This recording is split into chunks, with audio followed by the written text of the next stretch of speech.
Good morning. My name is Lee Tamay. I'm the Air Resource Advisor for the mosquito fighter. That means that I forecast smoke for the area around, for the fire itself and the area around the fire, and try to tell people when and where we're going to see smoke impacts. Today, we've had, for the past few days, we've had some really good wind, which has helped disperse the smoke away from the fire area and clear the smoke from many of the places that were really socked in over the last few days before this, over the weekend. And now we've been dealing with a really coherent plume where you've got in one place you might have very unhealthy air quality, but a few miles to the side you might have completely clear air. And wanted to give you an idea of how that looks, how to deal with it, and how to find out where you are and where that plume might be as you're navigating your day and planning your day using the fire and smoke map tools. So what I've got right here is the fire and smoke map from last night.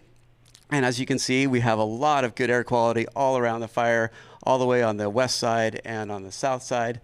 But everywhere, and here's the little fire icon, right? So the fire's emissions and smoke is being produced here, and it's moving off to the northeast, right? In a very tight, coherent plume. And, kind of like a fire hose versus a hose that's being sprayed all over the place, right? It goes in a complete circle. So this fire hosing effect creates definite high concentration gradients where your high concentrations here, low concentrations there. Just to give you an idea what that looks like, we traveled up the I-80 corridor all the way up to Donner Summit yesterday from the fire. And yesterday, this is the RAM slider. This is the satellite picture from 20,000 miles away. It's a really good telescope. You can zoom in on this area. Here's Lake Tahoe. Here's where our fire is, and here's the plume as it's spreading out all the way over into Tahoe and in Nevada. And this line is real. Like, you see these models that show you where the smoke is, and there's really tight line. That line is real, and it's good air quality here and very poor air quality here, and a lot of smoke moving off into Nevada. I'll talk about that a little bit later. Next slide. And here's what it looks like when you're driving up. Blue sky. Oh, look, there's a little bit of plume on the horizon there, right? And then that's up at Baxter, a little bit higher on I-80, just at Immigrant Gap. You can see the plume as it's actually surfacing right there over the Sierra Crest, Immigrant Gap.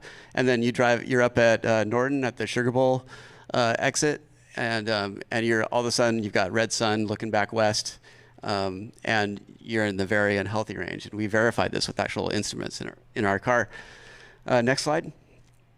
And later that night, if you look at the alert wildfire cams, you look all over the place, and you see what's interesting is you can actually see the stars. It's clear above, but that smoke has settled and accumulated into the basins to the north and east of the fire. And you can see this is on the alert wildfire maps, it shows you the cone of where each camera is looking. And so this is looking back towards the I-80 corridor from Peavine Mountain on the other side of the Sierra. And it's accumulating basically in the Reno Basin here.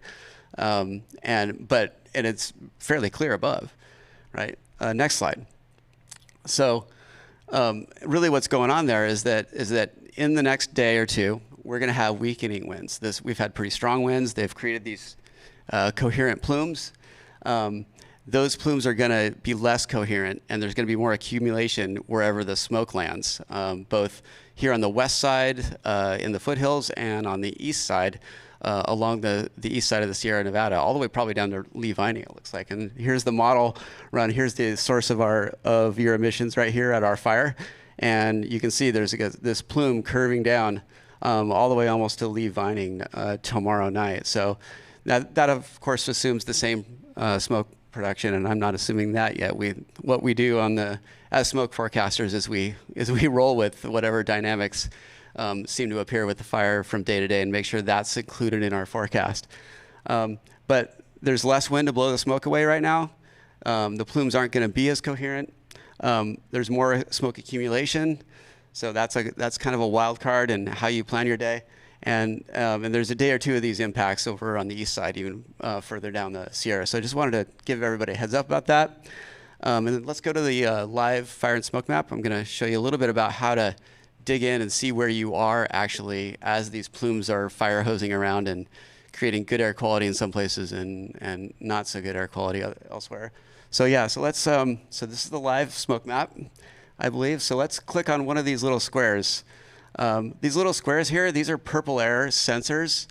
There's a bunch of them. There's a lot more of those than the round circles or the triangles. Those triangles are the mobile monitors that we put out in response to fires all up and down. They're more reliable than the purple air sensors, but there's not a lot of them. Also, they're not as responsive as the purple air sensors. So the way that I use the sensors is intelligence about when and where things are happening right now. So you can click on one of these squares, click there. Anyone is fine, right?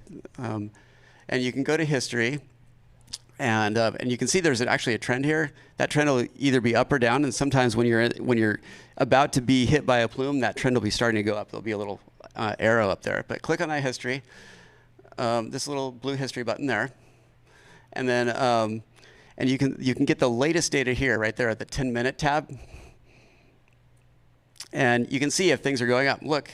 So things have gone dramatically up in the last few hours. So if you're thinking, oh, do I want to go outside? Well, find that purple air next to you and see if things are going up or down. That nowcast is going to, AQI tells you kind of where you are on the air quality scale, but it's not going to tell you that trend is going to tell you whether it's going up or down and whether in the next 10 minutes or if that plume is going to come over you. So it's just a little trick that I use to figure out when and where I want to go run, or if a lot of my friends are calling me, hey, is it going to be bad or good, or can I go out right now?